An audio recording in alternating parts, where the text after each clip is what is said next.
All right, what's going on, you guys? Nick here with Nick Strength and Pokemon. In this video, I want to talk a little bit about the current state of the Metazoo market, some current events that have happened. Number one, the first two Superfractors that I've seen be pulled from the new Metazoo Topps Chrome set, pulled by Mikey Gregory.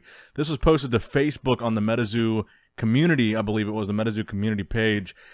He pulled from 3 target boxes, so he obviously placed one order for 3 boxes of 4 packs. So from 12 packs, he pulled 2 one-of-ones, a one-of-one Superfractor Terror Bird and a one-of-one Superfractor Phoenix Rain it was. And he's the first person, I believe, to pull one that wasn't on a cryptid cam, because I believe there was a one-of-one cryptid cam Quetzalcoatlus pulled on Whatnot. But other than that, I think he's the first person to pull the first regular Superfractor not on a cryptid cam, and he pulled 2 of them back-to-back. So it's going to be interesting to see how those cards sell. And as you guys know, there's a lot of emphasis on these Superfractor cards because of the fact there is the Mothman Superfractor, when Superfractor is one-of-one, and Steve Aoki said he will pay $30,000 to whoever pulls that card. It's unclear whether he wants to pay that in exchange for the card or if that's a bounty, because he said $30,000 bounty, and like on a Whatnot stream, a bounty is something you get just for pulling the card. You get to keep both. So it's kind of unclear whether or not he wants to buy it from the person or if he's just like, here's your reward for pulling it. Mike Waddell, on his one-of-one, there's a creator card of Mike Waddell in there, Superfractor. He said he's willing to pay $10,000 in exchange for his, to buy his one-of-one. So that's the difference, I guess. But there's a lot of emphasis on these one-of-one cards because they're so sought after. No, not a whole lot of people have pulled them. A lot of people pulling the greens, the numbered out of 99, the green refractors. A lot of people pulling orange, the numbered out of 25. A lot of people pulling gold. Some people pulling black. But really, these one-of-ones, even though one exists for every card in the set, not a lot of people have been pulling these one-of-ones. So it was kind of interesting to see that this guy pulled 2 from the same order. And it makes you wonder, you know, Metazoo kind of has this track record with quote-unquote clumping, where there tends to be like a clump of hollows within a box or a clump of hits that are the same within a box or even the same pack sometimes. It kind of makes you wonder if that's going to be the case with some of the other people that pull these Superfractor cards, if they're going to be, you know, right next to each other in the same box from a target order. But I also think it goes to speak to what a lot of people have been saying so far. In the beginning, a lot of people thought the hobby boxes, the 20-pack boxes, were going to be where all the hits were at for these Metazoo Chrome products. But it seems like, based on what everybody is saying, that the higher rarity numbered hits seem to be coming from these Target 4-pack blaster boxes. And I think it's interesting that the first 2 regular Superfractor cards came from 2 back-to-back Target boxes. So if you're like me, you probably saw this, and shout out to Mikey Gregory, you probably saw this and bought a few more Target boxes today, which, by the way, they're still somehow in stock, and they're not changing the price. $19.99 for 4 packs right now. Target website, you can buy like 10 orders of 3 within a 24-hour period. So go load up. They're still there. There's still plenty available. But shout out to Mikey Gregory on the 2 Superfractor pulls today.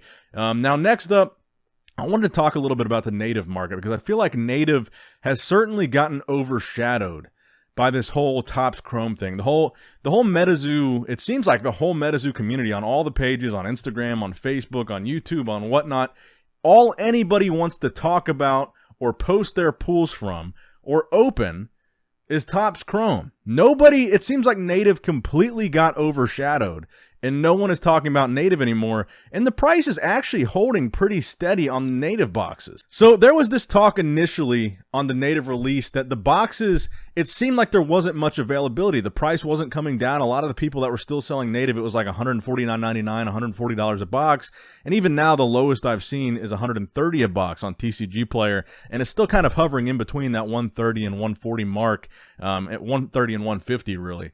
So it really is holding pretty steady. There doesn't seem to be like a whole new wave of supply in the weeks that followed the initial native release.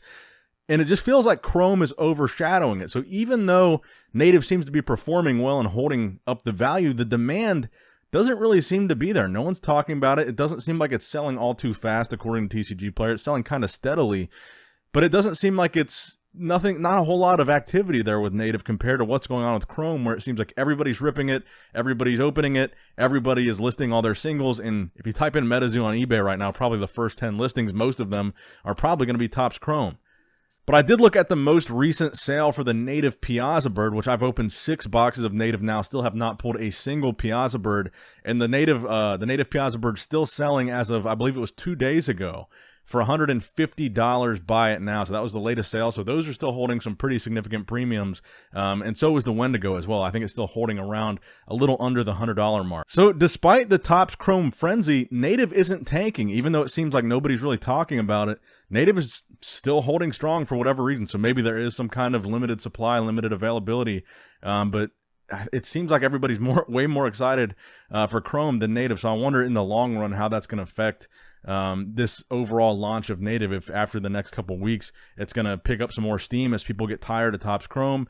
I'm kind of interested to see what happens with that. Now, I've been watching the Kickstarter booster box market, and the most recent sale of a Kickstarter box was $2,500, which was kind of what's the opposite of disheartening? It was the opposite of disheartening, because earlier in the month, there was a non-alternating Kickstarter box, which is supposed to be more rare than an alternating Kickstarter box, that sold for $1,500, which was the lowest Kickstarter box that I've seen sold to date since Kickstarter boxes hit their peak of like $10,000. That was the lowest one I'd seen. So it was kind of refreshing. Maybe refreshing is the word, to see them selling, and they sell pretty consistently for $23, $25, $27 since that initial $1,500 sale. So it seems like they've bounced back up a little bit. So that was kind of good to see. And I'm looking at these because I want to buy a Kickstarter box. My birthday is next month, and I'm thinking about buying another one. The last one that I bought was at $37.50, and that was towards the end of last year. And at the time that I bought that Kickstarter box, shout out to my guy Metaman, I thought I was getting a steal of a deal. And now you might be able to get one closer to $2,000, almost half that price. So if you're looking for Kickstarter, it seems like now is the time to buy. And Cryptid Nation First Edition, same thing. I've been watching the Cryptid Nation First Edition Mothman in a PSA 10. At one point, this card sold for $2,000. I sold one myself for $2,000 in a PSA 10 at the ultimate peak of CN1. The most recent sale, $260 and some change just a few days ago for a PSA 10 First Edition Mothman.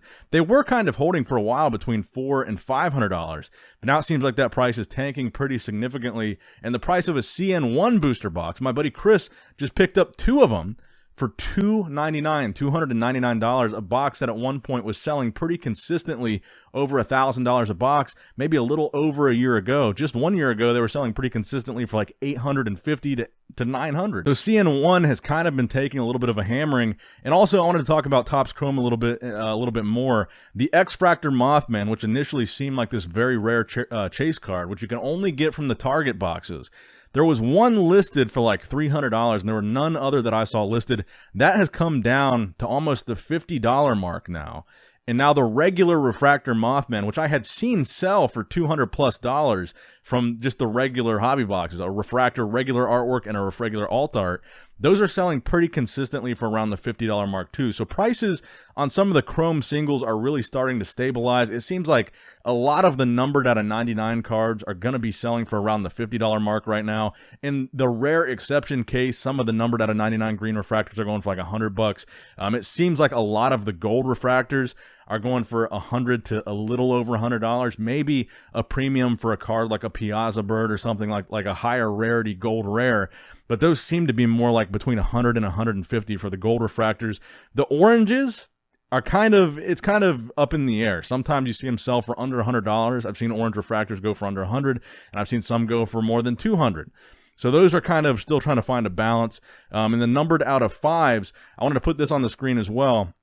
The highest value Mothman that I've seen sell from Topps Chrome out of 5 was an alternate art, black border, numbered out of 5, sold for $3,000 at auction on eBay. So that seems to be so far, and you guys can correct me if you guys have seen a higher sale, but that seems to be the pinnacle of Topps Chrome so far, is that numbered out of 5 alternate art Mothman for $3,000. If you guys have seen something from Topps Chrome sell for higher than that, let me know in the comments below. But that seems to be the biggest, the best, the peak sale of a single from Topps Chrome raw ungraded. But again, let me know if you guys have seen something more. And we're going to have to watch those 1-of-1 Superfractors. But honestly, even at 1-of-1, I can't see Terror Bird or Phoenix Rain selling for more than $3,000 raw. That would really shock me, but it could. It's entirely possible, but we'll see. So let me know in the comments below if you guys have seen a higher sale than that. Now, also, I want to let you guys know tomorrow, Thursday,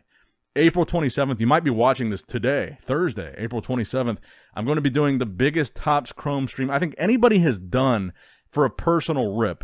I'm going to be opening 20 boxes, 20 hobby boxes to myself, and then however many Target boxes happen to come in the mail that day. Maybe a couple dozen, maybe just a dozen, maybe just a few. I don't know how many are coming tomorrow, but as far as hobby boxes, 20 boxes, personal rip, tomorrow on the channel. We're going to see if we can pull anything of a higher rarity than 5 of 5. So far, 5 of 5 with the Uncle Sam is my highest rarity pull from Topps Chrome. We're going to see if we can pull a Superfractor or maybe another 5 of 5. But so far, I haven't pulled anything higher than a numbered out of 25 from a hobby box. And my 5 of 5 came from the blaster box from Target. So stay tuned tomorrow for that if you want to see a big Topps Chrome stream. I appreciate you guys stopping by. Make sure you leave a like. Make sure you subscribe. All that good stuff for Metazoo, Pokemon, and Yu-Gi-Oh! Content. And as always, I love you guys. I appreciate you guys. Nick Strength and Pokemon, signing out.